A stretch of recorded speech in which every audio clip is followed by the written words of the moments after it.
अश्वत्थामा को घेरने की योजना क्या है? हमारी योजना तो कब की प्रारंभ हो चुकी है पार्थ। क्या हुआ अश्वत्थामा? तुम्हारे पिताश्री कहाँ हैं? कहीं अपने काल को आता देख, कहीं छिप तो नहीं गए?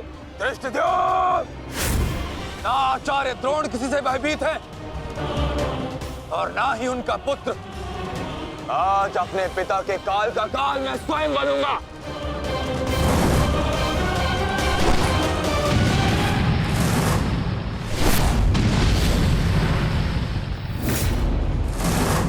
बस इतना ही सीखा है अपने पिता से?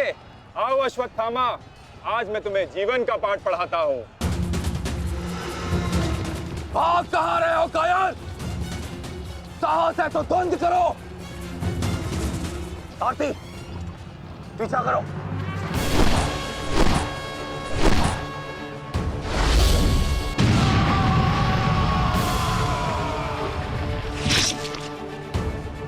मित्र, अश्वत्थामा कहीं दिख नहीं रहा।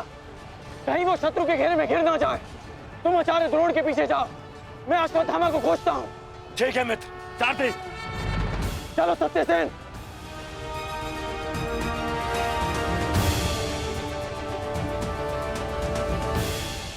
तुम मेरे पिताश्री के काल हो, मेरे नहीं। परंतु आज मैं तुम्हारा काल बनकर आया हूं। सावधान!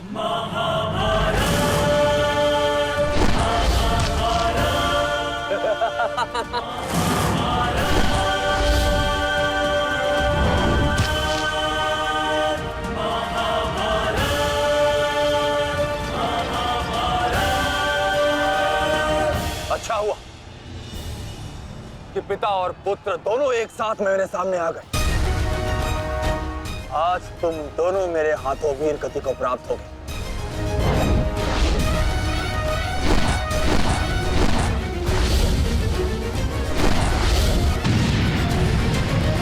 गुरुदेव, आज तो आपने भीम से अश्वत्थामा को बचा लिया था, किंतु कब तक?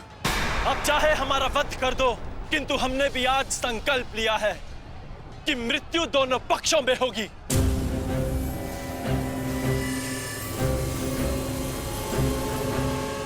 चलो सारथी, हमें वापस जाना है।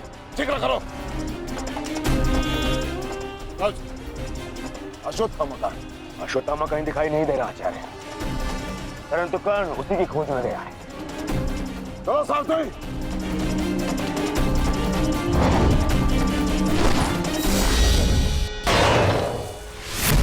अब तुम्हारी सहायता के लिए ना कोई सैनिक है और ना कोई व्यू। अब तुम दोनों को मेरे हाथ से कौन बचाएगा? सावधान!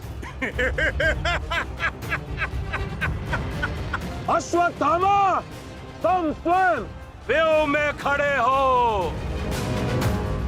इस व्यू को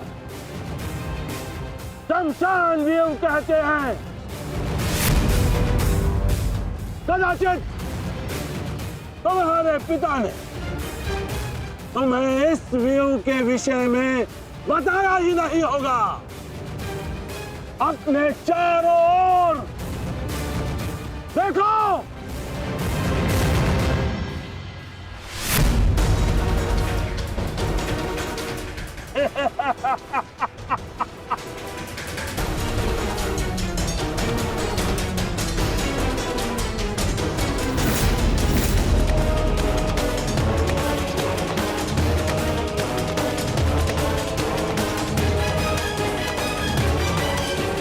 अश्वत्थामा, सावधान!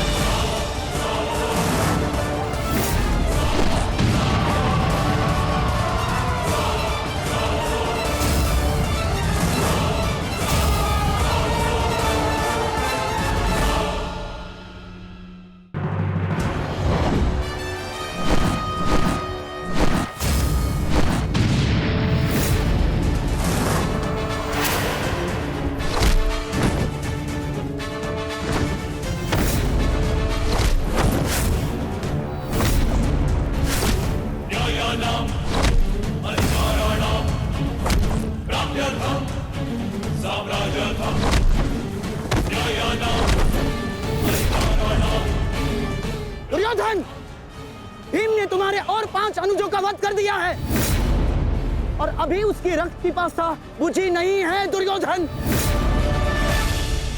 और उस दिशा में देखो, द्रोण द्रुपद नरेश के साथ द्वंद्व में व्यस्त है। अब केवल तुम ही उस भीम को रोक सकते हो दुर्योधन, शीघ्रता करो। तो क्या द्वंद्व बीच पे छोड़कर जाओगे दुर्योधन? उसके लिए उनका अनुज पर्याप्त है। बेस्ट, आप जाइए, इनके द्वंद्व की कामना मैं पूर्ण करता हूं।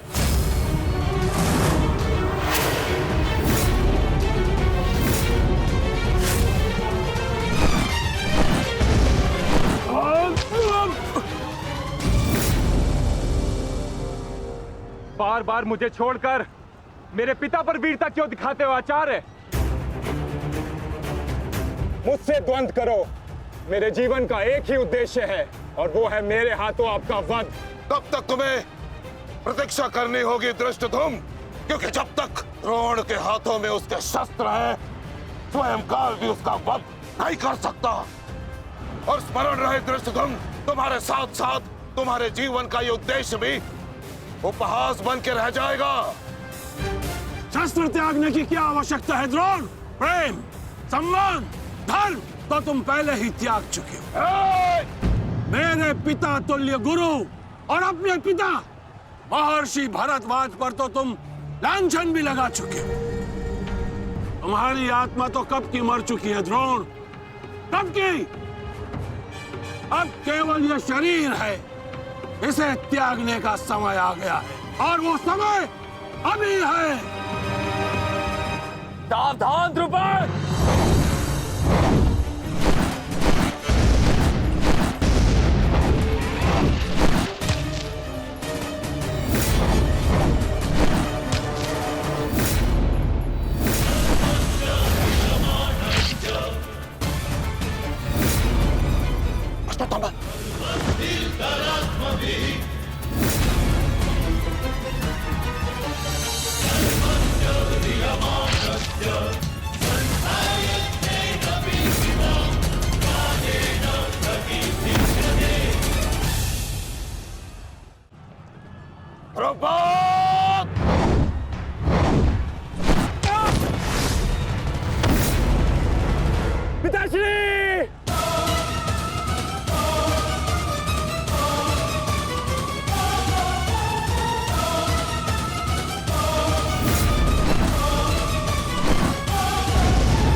सावधान अश्वत्थामा!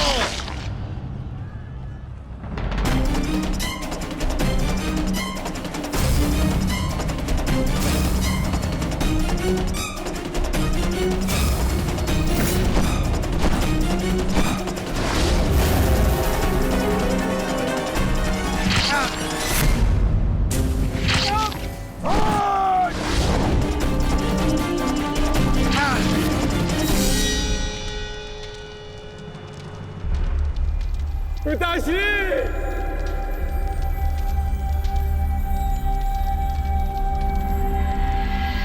आचार्य द्रोण ने क्रोध में आकर अपने अग्नि शस्त्र से पांचाल नरेश को जीवित जला दिया है महाराज।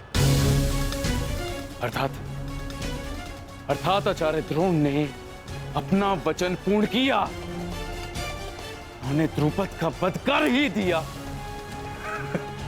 तुम देखना संजय, तुम देखना संजय, एक दिन पांडवों का अंत भी निश्चित है। हाँ। और दुर्योधन? दुर्योधन कहाँ है संजय?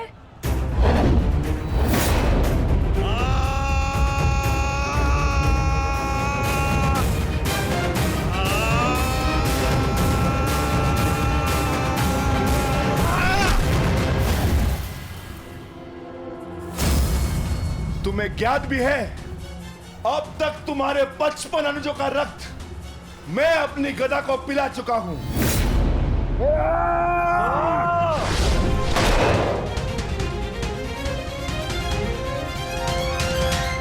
अश्वत्थामा, अश्वत्थामा, उठो उठो पुत्र, उठो।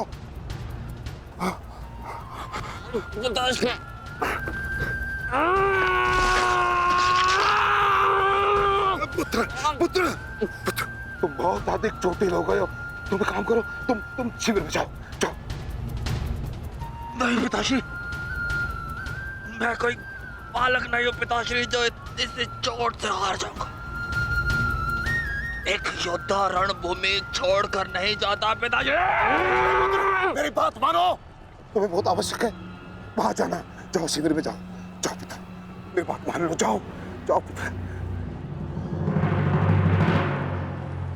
अनर्थ कर दिया तुमने द्रोण। मुझे मेरे पिता की मुखाग्नि देने का अवसर भी नहीं दिया। अब तुम्हें आर्य भी मेरे हाथों से नहीं बचा सकते।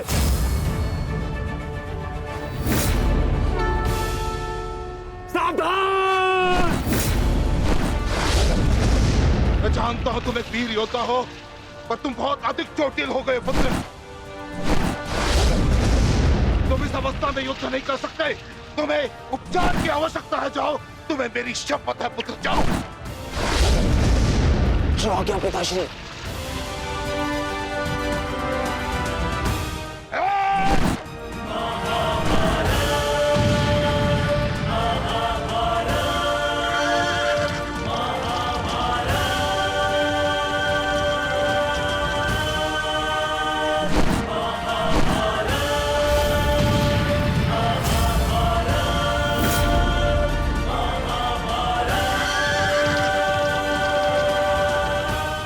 अश्वत्थामा जा रहा है पार्थ। भीम और युधिष्ठिर को संकेत भेजो।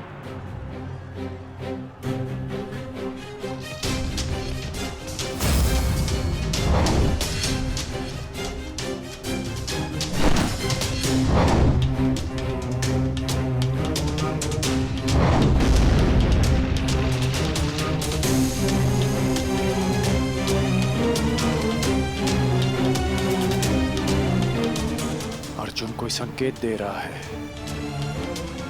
क्या योजना है माधव की?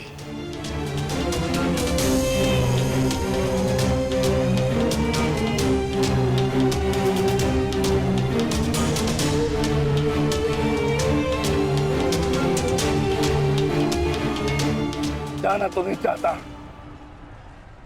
परंतु माधव का संकेत है। मुझे जाना होगा।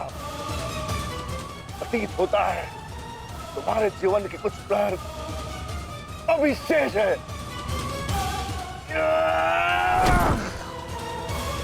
जाओ, जी लो।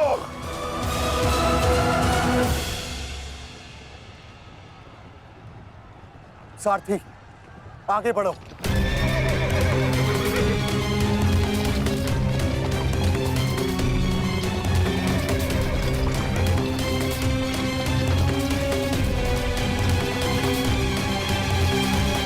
नहीं द्रोण, तुम्हें जाने की अनुमति नहीं है।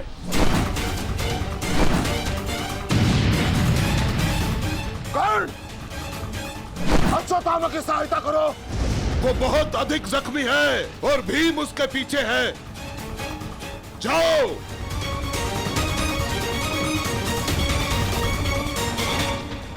नहीं, मैं कर्ण को जाने नहीं दूंगा आचार्य।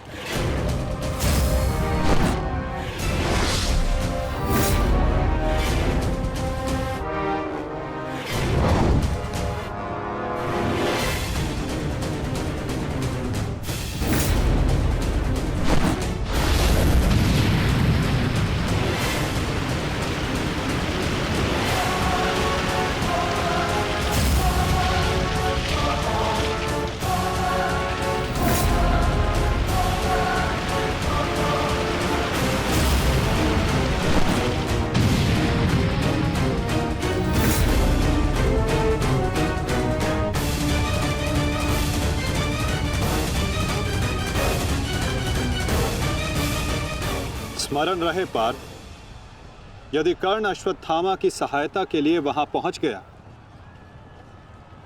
तो हमारी योजना विफल हो जाएगी।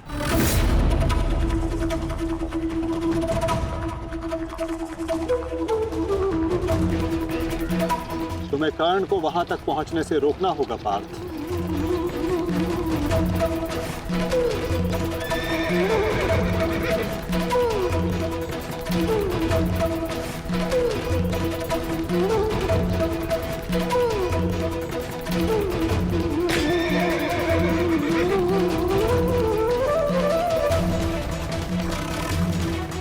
हमें केवल अश्वत्थामा के साथ बने रहना है। उसे किसी भी परिस्थिति में अकेला नहीं छोड़ना है। सत्यसेन, शीघ्रता करो।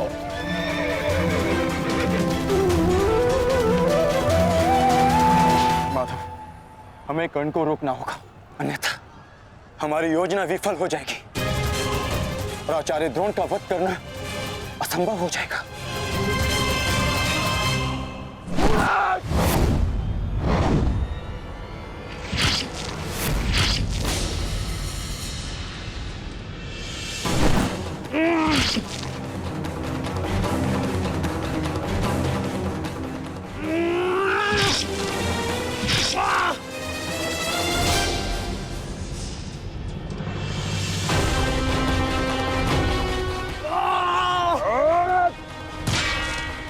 अभी भी समय है, लौट जाओ।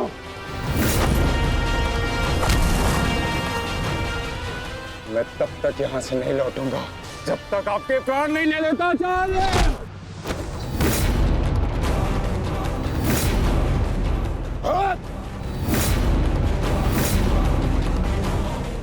कहा था मैंने कि मैं पिता और पुत्र का वध एक दिन में नहीं करना चाहता, परंतु तुमने मुझे विवश कर दिया।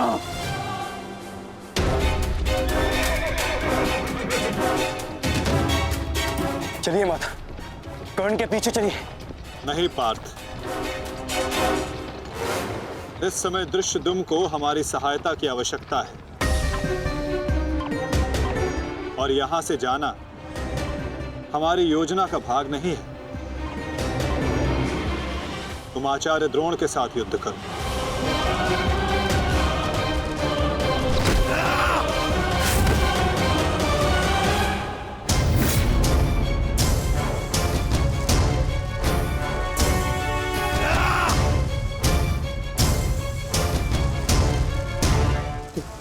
दूर हटो, मैंने कहा दूर हटो, अन्यथा परिणाम ठीक नहीं होगा। दूर हटो। देखा देश, अंत समय आने पर भी कुछ मूर्खों की अकड़ नहीं जाती, उनकी अकड़ उनके मृत्यु के साथ ही जाती है।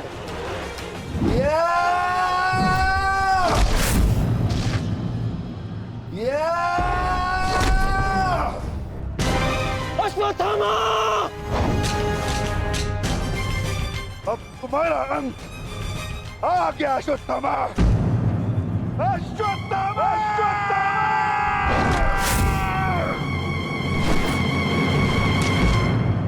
ये तो भीम का स्वर है। कहीं ऐसा तो नहीं कि भीम अश्वत्थामा के साथ द्वंद्व कर रहा हो। मुझे शीघ्र वहां पहुंचना होगा। भीम की गर्जना का आशय आप भी समझते हैं आचार्य कि ये द्वंद्व समाप्त हो गया है और इस द्वंद्व के समाप्त होने से प्रतीत होता है कि अश्वत्थामा का वध हो चुका है आचार्य।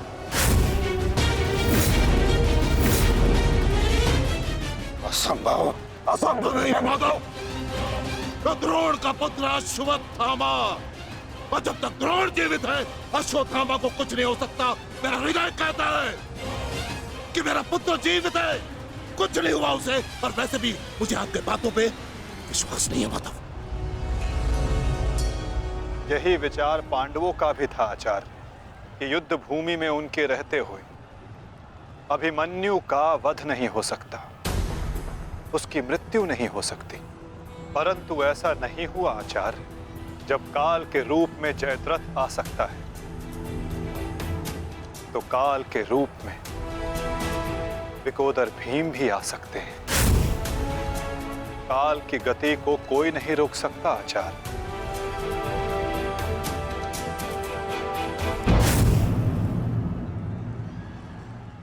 सावधान भीम!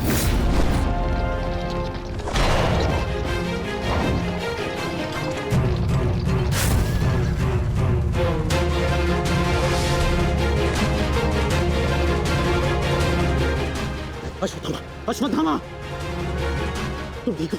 तुम ठीक हो? हाँ अंगराज,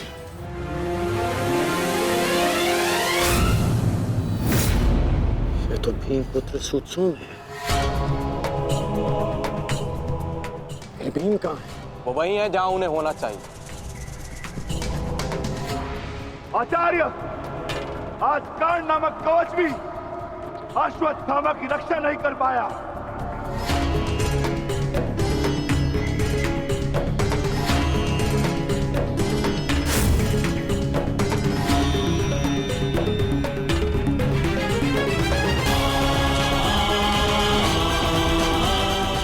ये पांडवों की योजना है, मुझे आचार्य द्रोण से दूर रखने के लिए। अंगराज, आप कहना क्या चाहते हैं? क्या कहना चाहते हैं अंगराज? आज पांडवों का लक्ष्य तुम नहीं, आचार्य द्रोण है।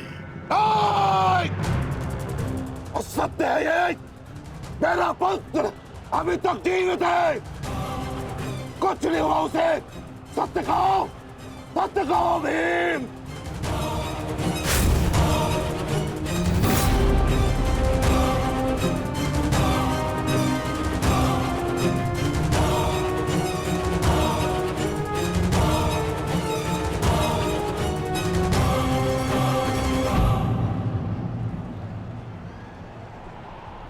धर्मराज, मैं तुमसे सुनना चाहता हूं, ये सत्य क्या है? कह दो कि मेरा पुत्र जीवित है। तुम्हारा उपयोग केवल मेरा ध्यान भटकाने के लिए था। मुझे इस बात का आभास क्यों नहीं हुआ? आचार्य द्रोण के प्राण संकट में है। चलो अश्वत्थामा, चलो। सत्य कह दो कि आज भी मेरा पुत्र जीवित है, कुछ नहीं हुआ उसे, कोई उसका वध नहीं कर सकता। कहते एक बार। युद्ध भूमि में तुम्हारा विकोदर भीम के साथ रहना अनिवार्य है युधिष्ठिर, क्योंकि आचार्य द्रोण जानते हैं कि विकोदर भीम असत्य बोल सकते हैं,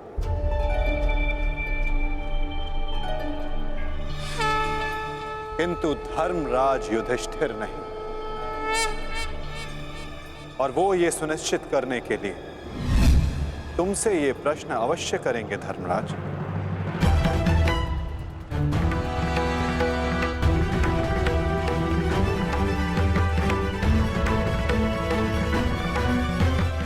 आप मेरे शत्रु हैं आचार्य, कौरवों के सेनापति। ये आवश्यक नहीं कि मैं आपके हर प्रश्न का उत्तर दूं। शीघ्र करो सत्यसेन। प्रश्न का उत्तर तुम्हें देना होगा धर्मराज। भले मैं कौरवों का सेनापति हूं, परंतु ये मत बोलो कि मैं तुम्हारा गुरु भी हूं। इसमें सत्य तुम्हें कहना होगा, बताना होगा मुझे। मेरा पुत्र जीवित है और यही सत्य है, मुझे पता है। श्रेष्ठ, बता दीजिए आचार्य द्रोण को सत्य क्या है? अधर्म को उसके घर में पराजित करने के लिए अधर्म की चौखट पार करनी ही पड़ती है युधिष्ठिर। ये सत्य है आचार्य द्रोण कि भीम ने अश्वत्थामा का वध कर दिया।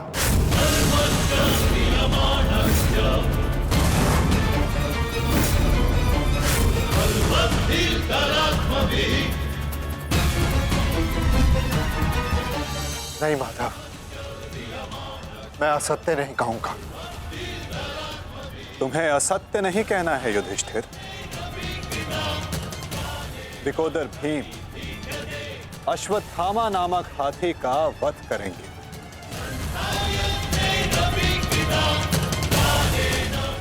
तुम्हें केवल यह कहना है कि अश्वत्थामा मारा गया। इससे ना तुम्हारा धर्म टूटेगा और हमारी योजना भी सफल हो जाएगी।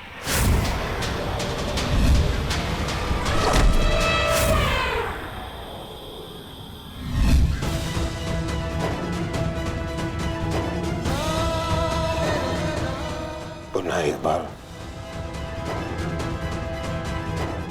कह दो धर्मराज कि ये सत्य है।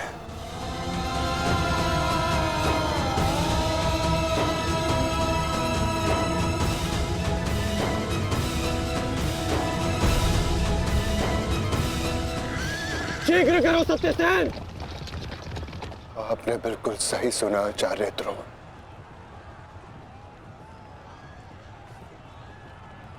अश्वत्थामा मारा गया।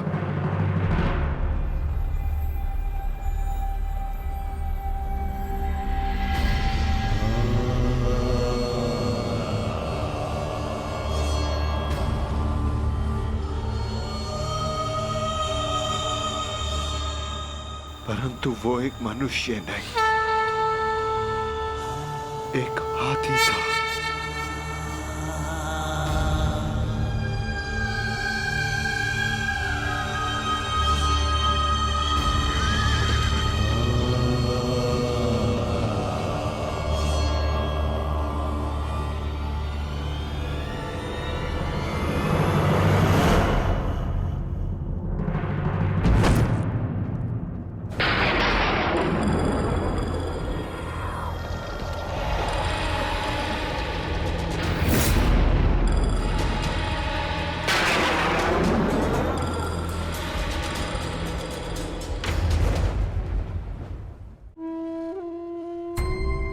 जिस पुत्र के लिए आप आचार्य से शिक्षक बन गए, जिस पुत्र के लिए आपने अपने शिष्यों से गुरु दक्षिणा नहीं मूल्य मांगा,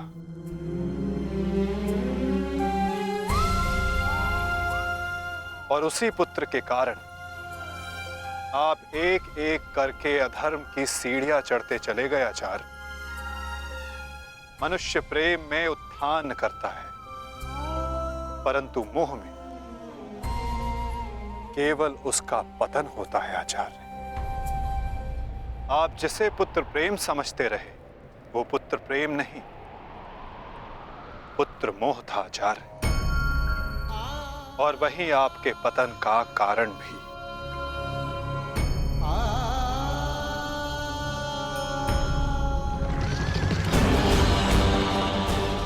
शीघ्र करो सत्यसेन।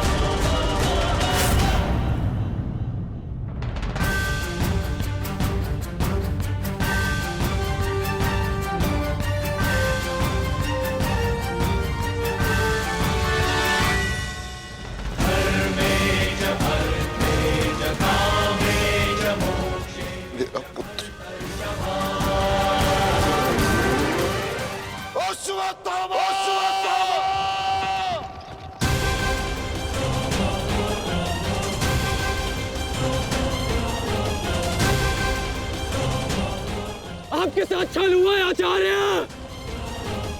अश्वत्थामा जीवित है।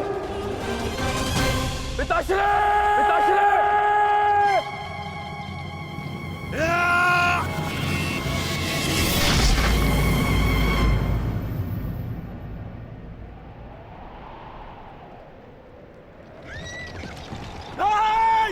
आचार्य!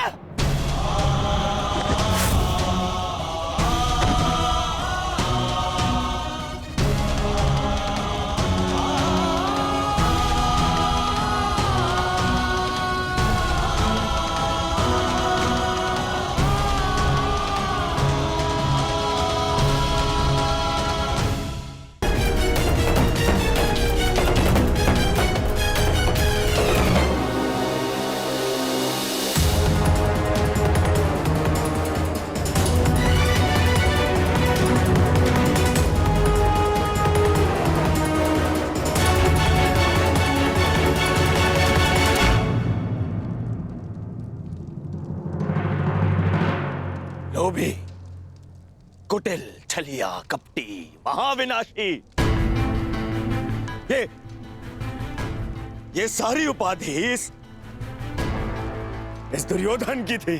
परंतु आज युधिष्ठिर तुमने मुझसे ये सारी उपाधियां छीन ली और अपनी बना ली। आज तुम इन सारी उपाधियों के सम्राट बन गए।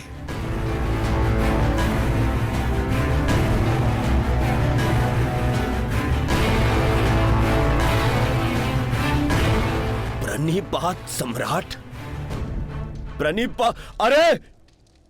अरे बोलो, सम्राट आए हैं। छल सम्राट युधिष्ठिर की जय बोलो, बोलो, छल सम्राट युधिष्ठिर की जय। परंतु सम्राट, मुझे समझाइए, अब कौन सा कार्य शेष रह गया था? आपने यहां आने का कष्ट कैसे किया सम्राट? अरे कहीं ऐसा तो नहीं कि लकड़बग्घे की तरह गुरु आचार्य द्रोण के शव पर भोज मनाने आए हैं आप?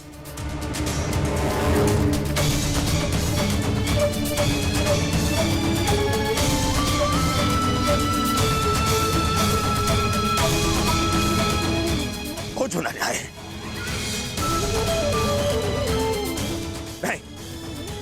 नहीं सम्राट, मैं क्षमा चाहूंगा, परंतु मैं इस बात की अनुमति नहीं दूंगा आपको।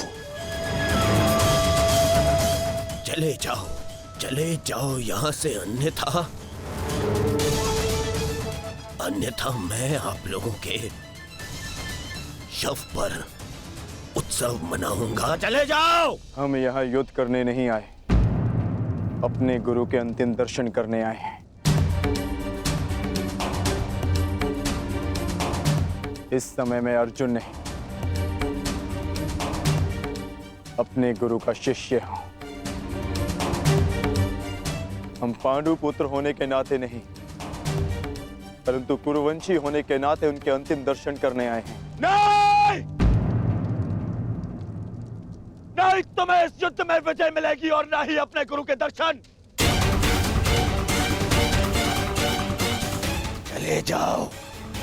चले जाओ यहां से, अन्यथा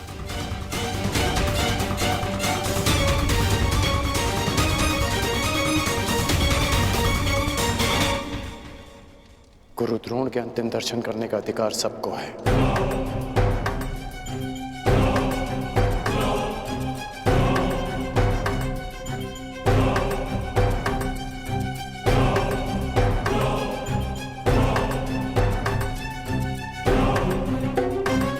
बहुत बड़ी गुरु दक्षिणा दी आपने अपने गुरु को, छल से मृत्यु दी तुमने अपने गुरु को। उन्होंने अनेकों दिव्यास्त्र सिखाए तुम सबको, परंतु विश्वासघात नामक अस्त्र का कोई उत्तर नहीं था उनके पास। धर्मराज, क्या उत्तर है आपके पास आपके छल का?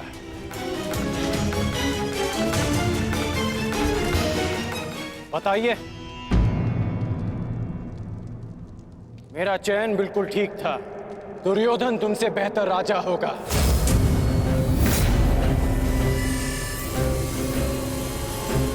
दुर्योधन की अनीतियों पर मैं क्रोधित हूं, परंतु तुम्हारी अनीतियों पर मुझे घृणा आती है। मित्र, शिष्य होने के नाते अपने गुरु के अंतिम दर्शन का अधिकार है इन्हें? नहीं, अंगराज ठीक कह रहे हैं मित्र।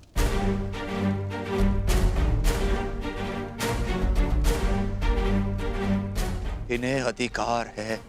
मेरे पिता ने जितना प्रेम अपने पुत्र को दिया, उतना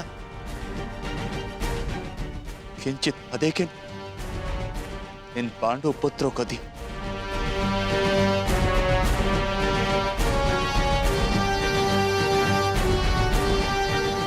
उससे भी अधिक इस अर्जुन को। एक पुत्र अपने पिता का ऋण चुकाता है, उसे जीवन देने का ऋण, मैं भी अपने पिता के दिए जीवन का ऋण चुकाऊंगा। और वो ऋण पांडवों को चुकाना होगा।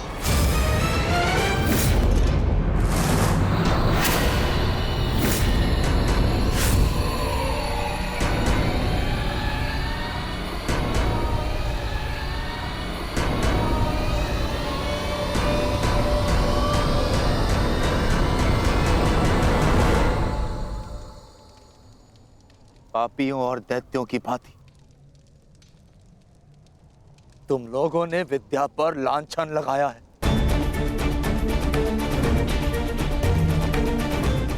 ज्ञान का नाश किया है तुम लोगों ने, नाश। धिक्कार, धिक्कार है तुम लोगों पर।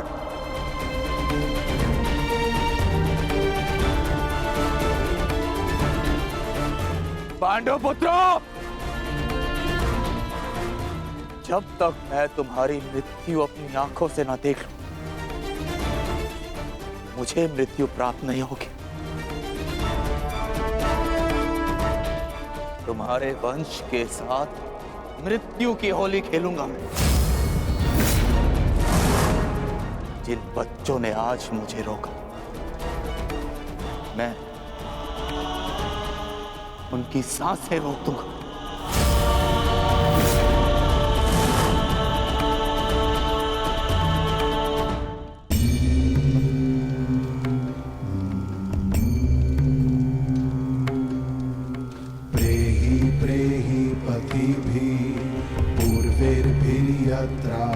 ना पूर्वे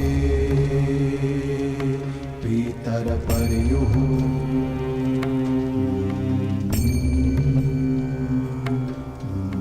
भूभराजना स्वधया मदन्तायमं पश्यासि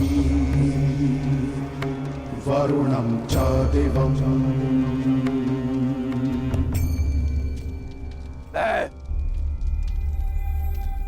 द्रोण पुत्र अश्वत्थामा, ये प्रण लेता हूं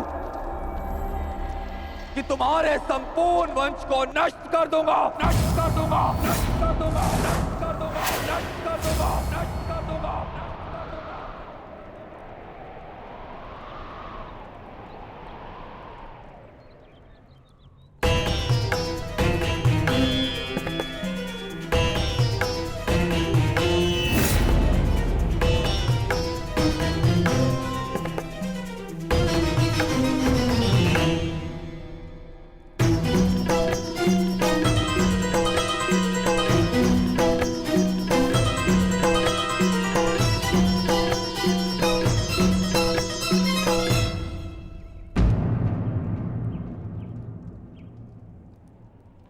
क्या सोच रही हो सखी? असंख्य चिताएं, असंख्य अग्नि जलकर भस्म हुआ मेरा मान, मेरा सम्मान, मेरा अभिमान,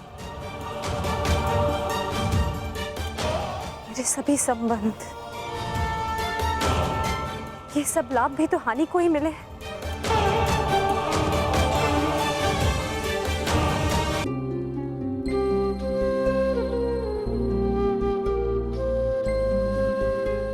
प्रणिपात राजमाता, आदेश कीजिए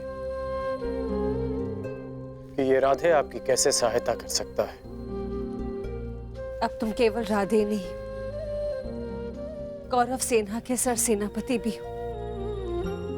तुम्हारा वचन सुनिश्चित कराने आई हूं कि सेनापति के मुकुट के भार के नीचे कहीं वो वचन न दब जाए जो राधे ने दिया था। मैं वचन देता हूं कि अर्जुन के अतिरिक्त आपके किसी पुत्र का वध नहीं करूंगा मैं। तो क्या जन्मदात्री को संदेह है कि कर्ण अपना वचन निभाएगा या नहीं? मुझे उस वचन की पूर्ति पर कोई संदेह नहीं है जो तुमने मुझे दिया है। मैं वो वचन स्मरण कराने आई हूं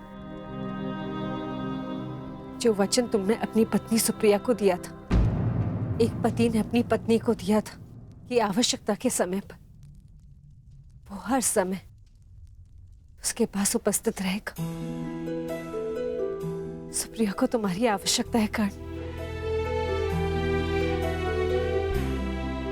जानता हूं राजमाता, किंतु मैं नहीं जा सकता।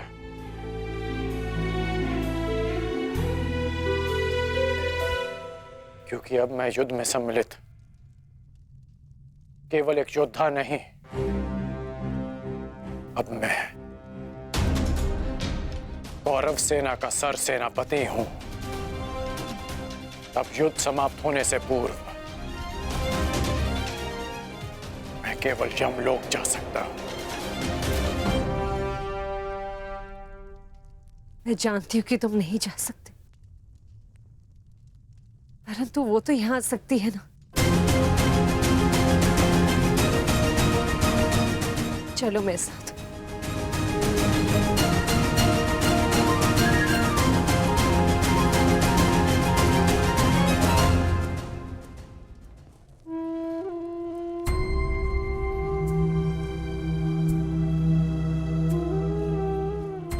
सुप्रिया,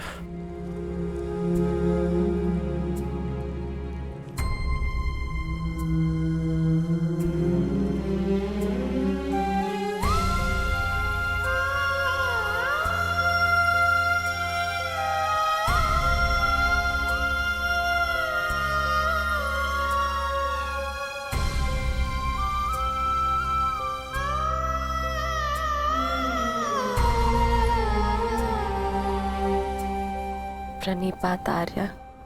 तुम अस्वस्थ हो सुप्रिया, फिर इतनी लंबी यात्रा क्यों की? पत्नी अगर पति के पास पहुंच जाए तो आधा रोग अपने आप चला जाता है। हेश, नकुल और सहदेव संभाल लेंगे। उपचार के लिए इन्होंने संदेश भिजवा दिया है।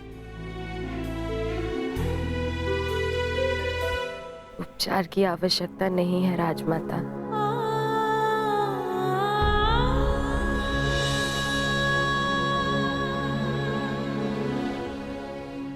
ना ही उपचार से कोई लाभ है। मेरी इच्छा थी कि मैं अपना अंतिम श्वास अपने अर्धान की छांव में लूं, बस वो पूरी हो गई। और मेरे मन पे एक बोझ रह गया। तो शोक में मैं अपने पत्नी होने का कर्तव्य नहीं निभा सकी, आपसे रुष्ट होकर चली गई। मुझे क्षमा कर दीजिए आर्य।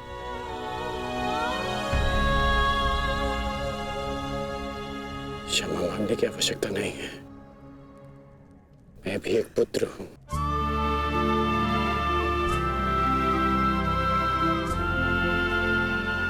माता की वेदना समझता हूं।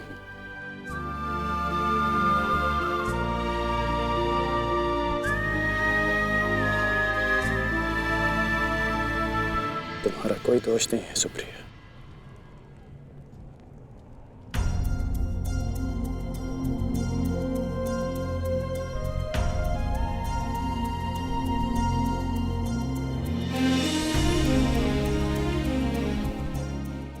क्या कर रही हो सुप्रिया? महारानी हो तुम अंग की। धन्यवाद उस देवी का जिसके बलिदान से मेरे जीवन का निर्माण हुआ। मुझे ज्ञात है रुशाली, आर्यकर्ण ने एक अपहरित कन्या से विवाह किया। उसके पीछे का कारण सिर्फ तुम थी। तुम दान देने के लिए वचनबद्ध होकर, सूर्य को साक्षी रखकर वचन दोकर कि तुम सुप्रिया से विवाह करोगे। दान दो अंगराज। ये सूत पुत्र राधेकर्ण वचन देता है कि मैं सुप्रिया से विवाह करूंगा।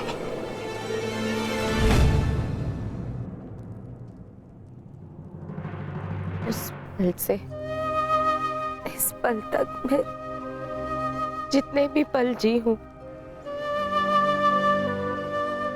तुम्हारी कृतज्ञ बनकर जियो वृषाली। कदाचित मैंने अपने पुत्र ऋषसेन का नाम भी तुम्हारे नाम पर रखा। सुप्रिया, सुप्रिया, आप कुछ मत कहो, बोलने से कष्ट होगा। नहीं आर्य, मेरे सारे कष्ट तो इस देवी ने हर लिए। स्वयं कांटे सहज कर मुझे पुष्पी शैया दी है वृषाली ने। तुम्हारे कारण मैं सौभाग्यवती हो गई वृषाली। तुमने अपने विवाह की यज्ञ वेदी वृषाली ने मेरे नाम की।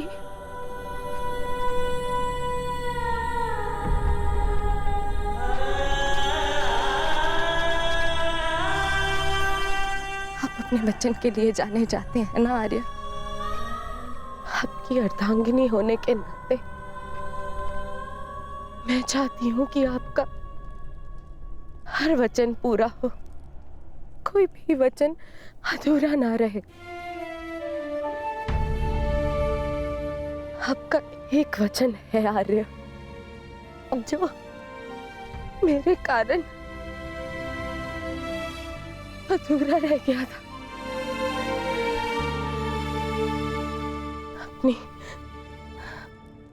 अपनी अर्धांगिनी अंतिम इच्छा पूर्ण कीजिए आर्य, ताकि मैं इस संसार से इस संतोष के साथ जा सकूं।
बस मित्र,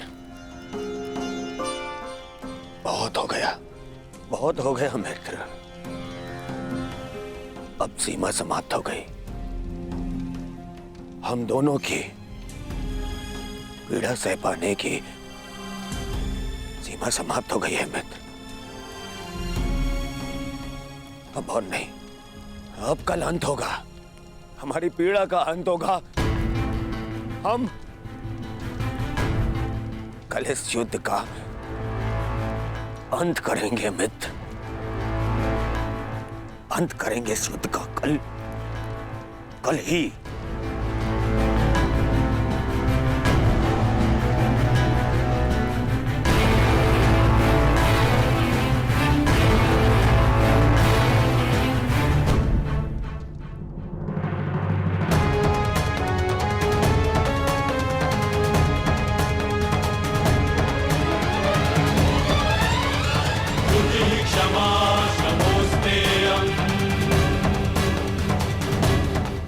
यशस्वी भव।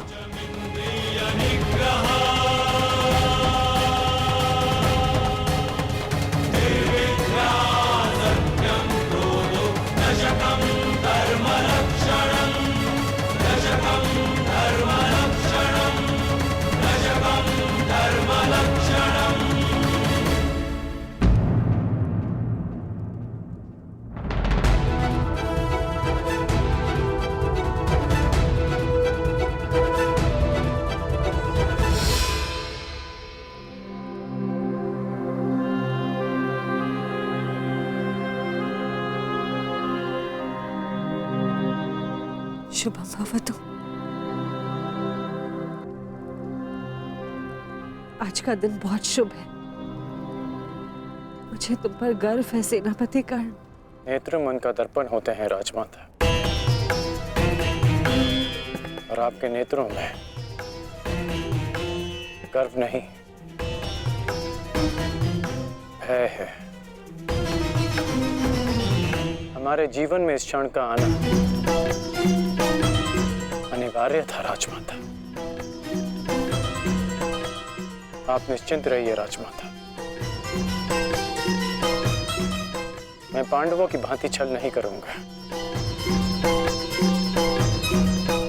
मैं अपना वचन अवश्य निभाऊंगा। आपके 5 पुत्र थे और सूर्यास्त के पश्चात आपके 5 पुत्र ही रहेंगे, या मैं या फिर अर्जुन।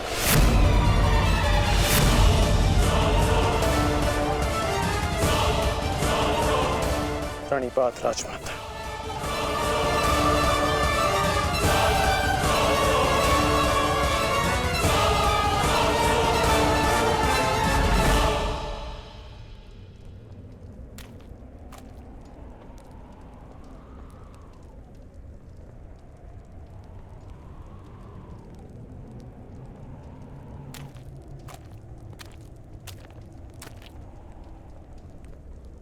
क्या हुआ ज्येष्ठ?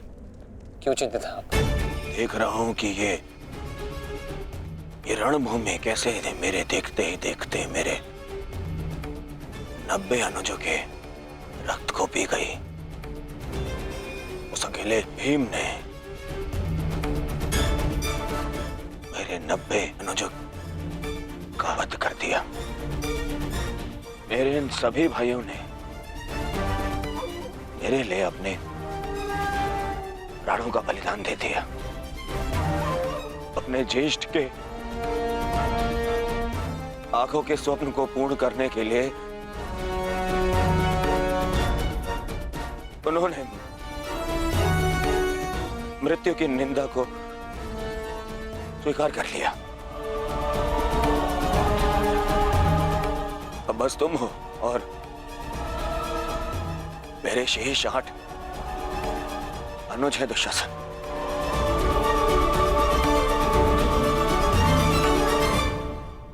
ये सोचकर मेरा हृदय कांप उठता है कि न जाने अब और किसका लहू मांगेगी ये रणभूमि।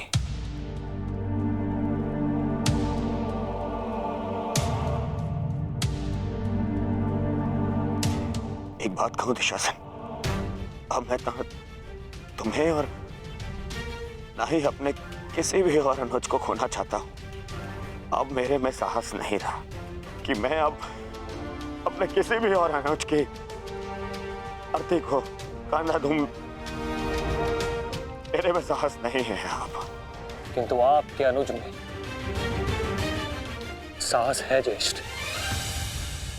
साहस है कि वो अपने ज्येष्ठ के स्वप्न को पूरा करते करते अपनी आंखें मूंद ले। आपके लिए अपने प्राण देकर प्रसन्नता होगी मुझे, और संतोष भी कि मैंने पितृ ऋण चुकाया, क्योंकि मेरे माता पिता ने आज तक मेरा मुख नहीं देखा। नहीं नहीं दुशासन, मैं इस सम्मान के पात्र नहीं हूं। मैं तो लज्जित हूं। परंतु मैं लज्जित नहीं, आपकी आज्ञा का पालन करने के।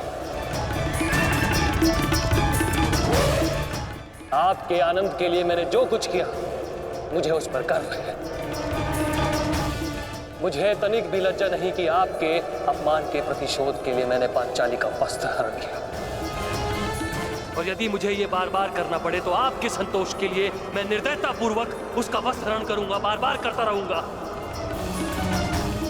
अपने ज्येष्ठ के लिए मरना और मारना मेरे लिए गर्व की बात है।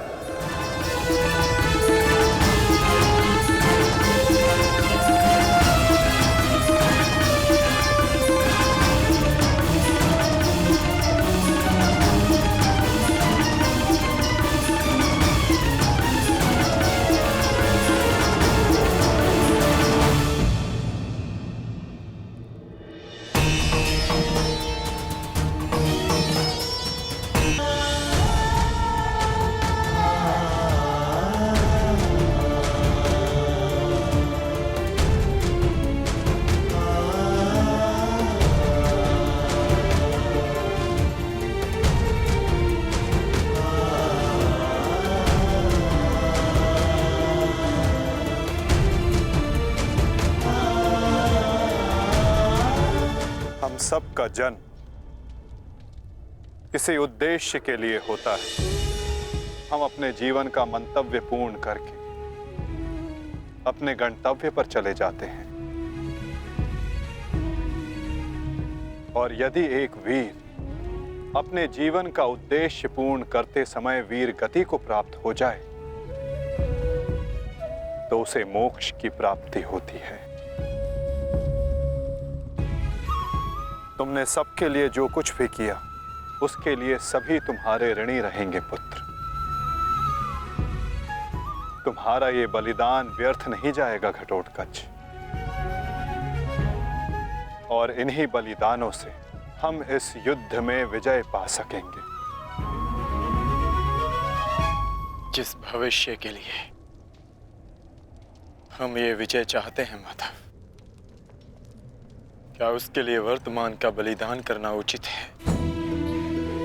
पुत्र की हत्या हो जाए और पिता जीवित रहे,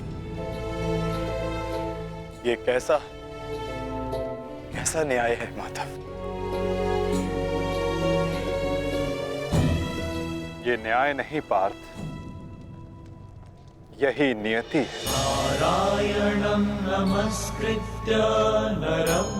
धर्म स्थापना के लिए जिनका बलिदान आवश्यक है उन्हें अपना बलिदान देना होगा पार्थ, और जिनका जीवन आवश्यक है उन्हें संघर्षों का और दुखों का भार उठाकर अपना जीवन जीना होगा।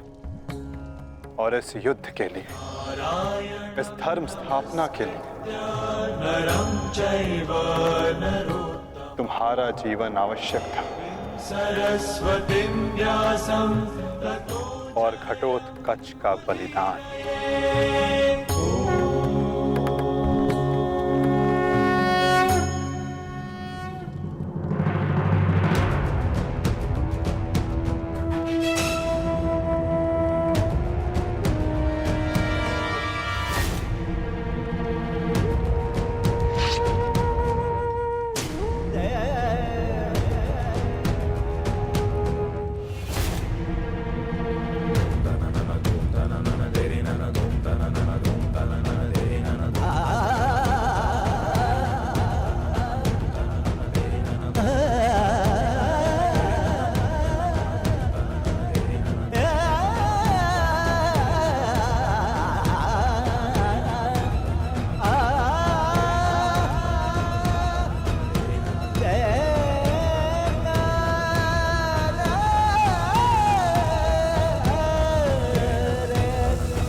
बहुत हो गया प्रतिक्रमण, अब प्रतिकार होगा।